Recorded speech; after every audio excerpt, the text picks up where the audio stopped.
Why people fall in love with you.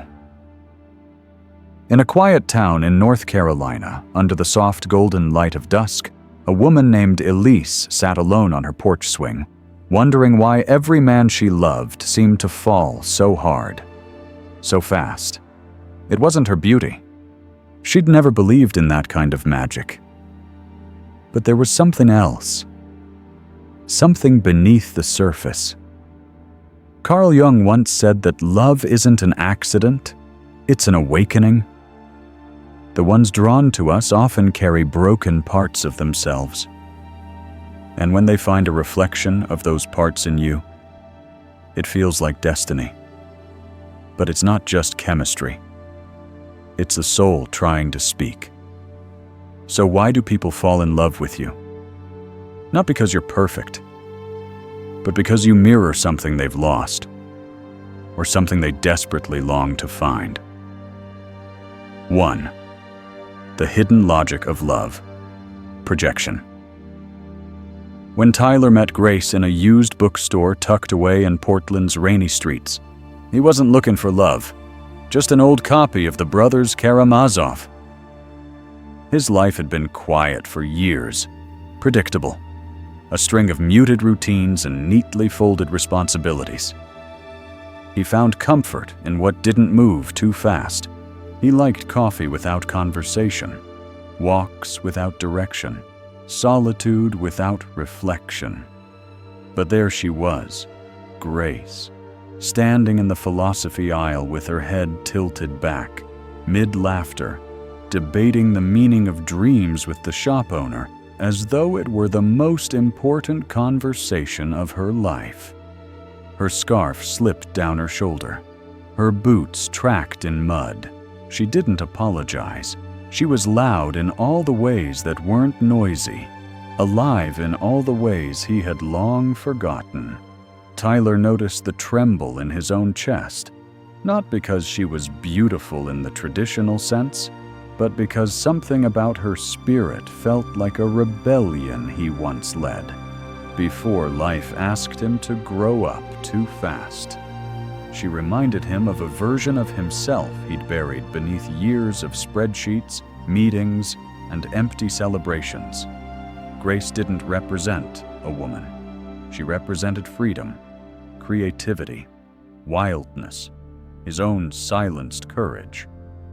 Jung called this projection, when the unconscious mind sees its lost pieces in someone else and believes it has found home. Tyler didn't fall in love with Grace. He fell in love with who he imagined himself becoming through her. And that's the paradox of projection. We mistake our longing for transformation as love for another person.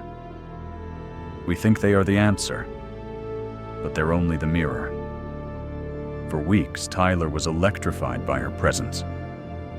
She made him feel 17 again, before the anxiety, before the expectations. He tried things he hadn't dared to try in years, played piano, wrote late into the night, danced barefoot in the kitchen. And yet, even in that joy, something darker stirred beneath, a quiet fear. Because deep down, Tyler knew this wasn't sustainable. Grace didn't belong to him. She belonged to the wild, and he had merely stepped into it for a moment. Then came the first real argument, over something small, like forgotten plans or misread tone. But it hit Tyler like thunder. Not because of what she said, but because the illusion cracked. Grace was no longer the perfect mirror. She was human. And suddenly, the version of himself he had built around her began to shake. That's the danger of projection. It doesn't love the person. It loves the reflection. And yet that reflection is powerful, because it shows us what we've hidden from ourselves. Looking back, Tyler knows now, Grace didn't break his heart. She broke the trance. And in doing so, she handed him back something more valuable than love, the chance to remember who he was and who he still had time to become. Sometimes we meet people not to keep them, but to meet ourselves. And love, in its most mysterious form, is never really about possession. It's about awakening. 2. Reason 1. You represent something they lack. In Houston's humid summer heat, Maria lived her life in quiet patterns. Morning coffee brewed at 6:15 sharp, emails answered by 9, lunch at her desk, home by 6. The world of accounting had wrapped itself around her like a comforting, predictable blanket. Structured, clean, and silent. There was no room for mess, no space for impulse.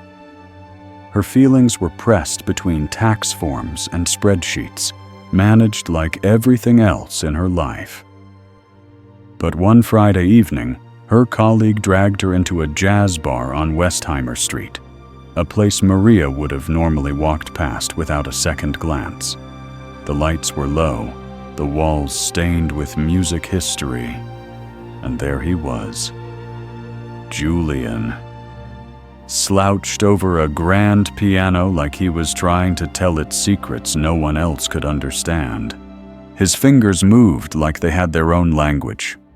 He missed half the notes. But when he smiled, halfway through a dissonant chord, it lit up the room. His hair was too long. His clothes didn't match. He laughed like no one had ever told him to be quiet. And Maria, standing in her heels and silence, felt something inside her unravel. Not because Julian was flawless, but because he was alive in a way she had forgotten was possible. She kept going back, not just for the music, but for the feeling of sitting close to someone who didn't apologize for being uncontained. Julian wasn't what she needed. He was what she'd buried. Jung would have said that Maria was seeing her own shadow reflected in Julian, the parts of her soul she had repressed in order to fit into a life of control. Julian embodied freedom, spontaneity, creativity, things she had traded for approval, for stability, for a life that didn't shake. And so the attraction wasn't just chemistry, it was longing. But the thing about projection is, it's brittle. One night, Julian forgot their plans. Another night, he snapped at a bartender over a broken mic, and slowly the cracks began to form. Not because Julian was cruel or careless, but because he was real. The fantasy had ended. The mirror had started to fog. Maria cried in her car afterward, not because he let her down, but because the version of herself she'd glimpsed with him felt suddenly unreachable again. The version who danced barefoot at midnight, who painted without purpose, who laughed too loud. But with time and space, she came to understand. Julian was never hers to keep. He was the spark, not the fire. The symbol, not the solution. We don't always fall for people because they complete us. Sometimes we fall because they reflect the unfinished chapters of our own story. And when the illusion fades, we're left with a choice: mourn the loss of the mirror, or become the reflection ourselves. Maria chose the latter. She didn't call Julian again, but she picked up a paintbrush, took a solo trip, started journaling in colored ink, because sometimes love doesn't stay to build a life with you. It simply hands you the keys to one you forgot you could build. 3. Archetypes, the Anima and Animus. Sarah wasn't looking for love when she wandered into that cozy little coffee shop tucked between the red brick buildings of a quiet Vermont town.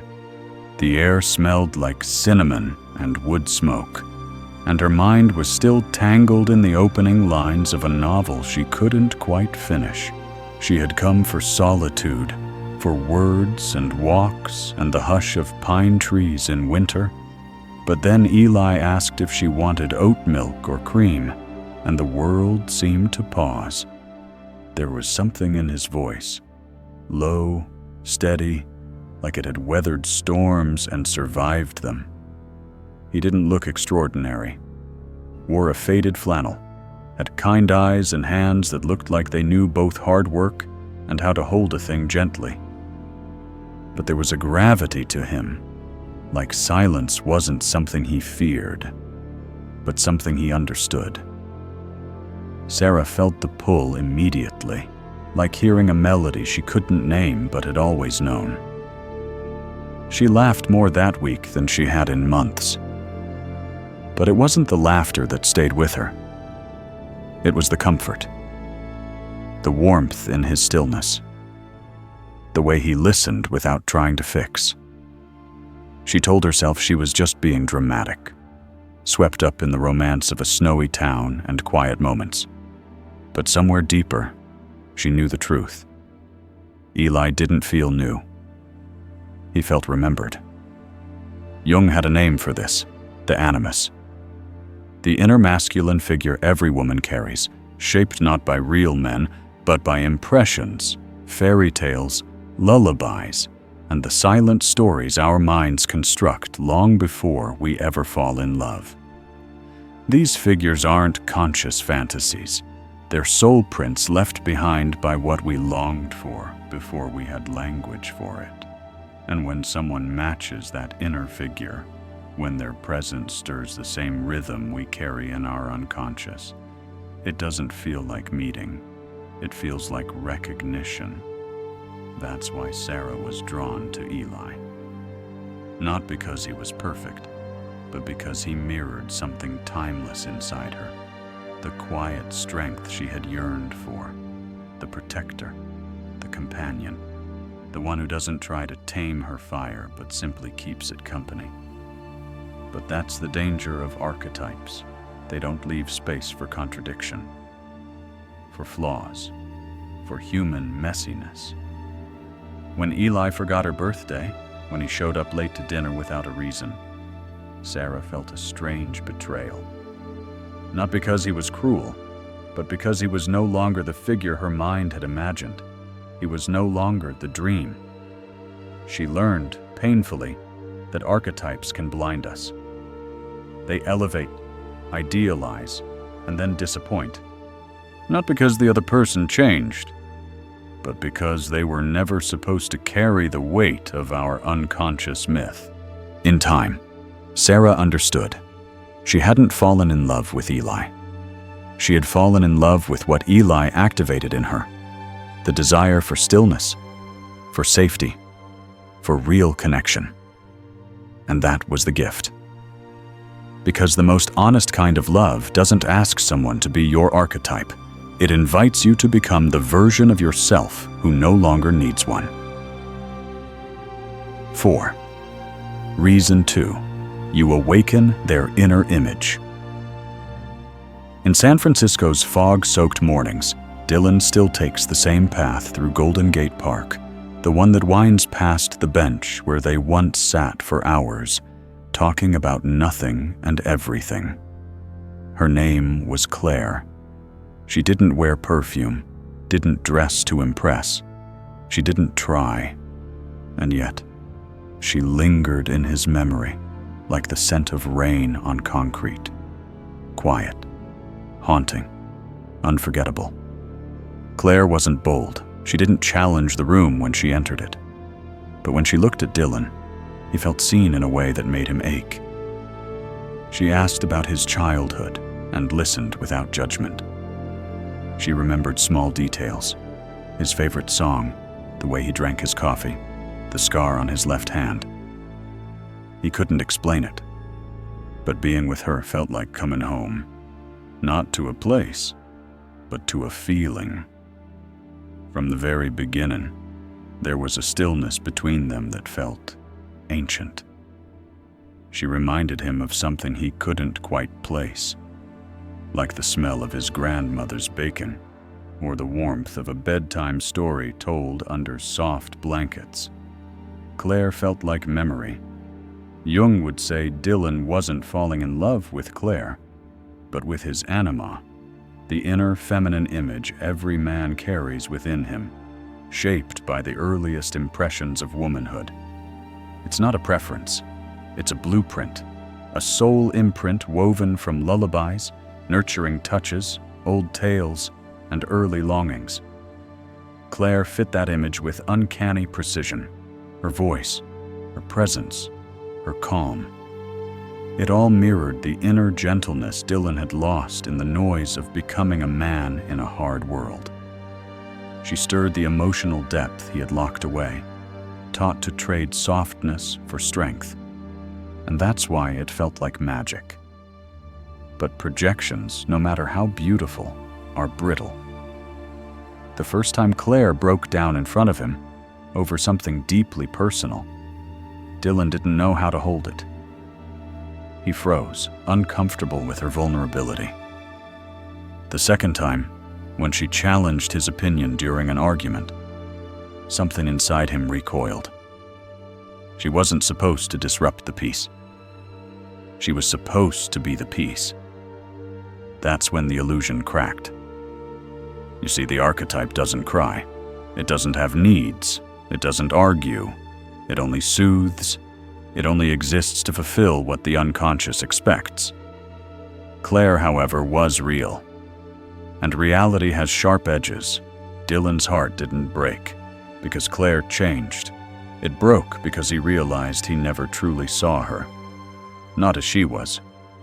He saw the story he had cast her in. And when she stepped out of that role, the fantasy fell apart. But in that collapse was a gift. He began to ask himself, what was I really seeking? And more importantly, can I offer myself the softness I longed for in her? Jung believed this was the turning point. When projection shatters, we awaken, not to loss, but to growth. Claire didn't fail him. She freed him. Because the deepest love doesn't ask others to complete the myth inside us. It teaches us how to rewrite it, with truth, not fantasy. 5. Love as a catalyst for growth. In a dim kitchen lit by a flickering bulb, Lena sat curled up on a wooden stool, her knees pulled to her chest, the rim of a coffee mug pressed against her lips. The coffee had long gone cold, the silence thick enough to feel. Outside her small Chicago apartment, life moved on. Cars passed, neighbors laughed, the city buzzed like it always did. But inside her world, everything had stopped. Just a week earlier, she'd believed she was building a future with him. They talked about buying a house, about having children, about where they'd grow old. And then, without warning, without explanation, he left. A short goodbye, a bag packed, a door that didn't creak when it closed, but slammed in her chest. For days, Lena moved like a ghost. The apartment felt too big, the hours too long. She played their favorite songs just to punish herself, scrolled through old texts searching for clues she'd missed. But in the slow ache of those sleepless nights, between the echoes and the stillness, something unexpected began to rise. Not anger, not vengeance, but a raw kind of awareness. Jung once wrote that love isn't simply the merging of two people. It's the stage on which the soul rehearses its becoming. Every heartbreak, every sudden departure is a lesson dressed in human skin. The people we love carry within them the curriculum we never asked for, but always needed. Lena began to see it. She picked up a paintbrush again, something she hadn't done since college. The colors she chose weren't soft. They were loud, defiant, unashamed. She reread her old journals and noticed how often her handwriting trembled when she wrote about him. She found a page from 3 years ago that read, "I don't want to make waves. I just want him to stay." That sentence broke her more than his leaving did, because it wasn't love that had silenced her. It was fear. Fear of being abandoned, misunderstood, too much. And in that silence, She'd lost the parts of herself that had once danced freely before she thought love meant shrinking. So she stopped apologizing for her tears, for her fire, for wanting more. That man didn't destroy her. He cracked the shell she had outgrown. He was the earthquake, yes, but also the beginning of a new terrain. A reminder that pain, while cruel, often points to where we need to dig. Because love, Jung believed, isn't always meant to stay. Sometimes, it's meant to shake you awake. Lena didn't get closure. She didn't get a final conversation or a clean ending, but she got something better. She got herself back. And perhaps that is the greatest gift heartbreak can offer. Not healing in someone else's arms, but the sacred realization that you are still whole, even after the pieces fall. Because real growth doesn't come when love goes right. It comes when it falls apart, and you choose to rise anyway. Final realization: love and the self. So why do people fall in love with you? Because you carry a key to a part of themselves they've long forgotten. Because you mirror the wounds they need to heal, the strengths they hope to claim. And you? You fall in love with them for the same reasons. But love, real love, begins when we see past the projection. When we stay, not for the fantasy, but for the truth. When we stop needing someone to complete us and choose instead to walk beside them, whole. The greatest love story is not between you and another. It's between you and the version of yourself that love helps you meet. So the next time your heart stirs for someone, don't just ask, why them? Ask, what part of me is waking up? That's where the real magic begins.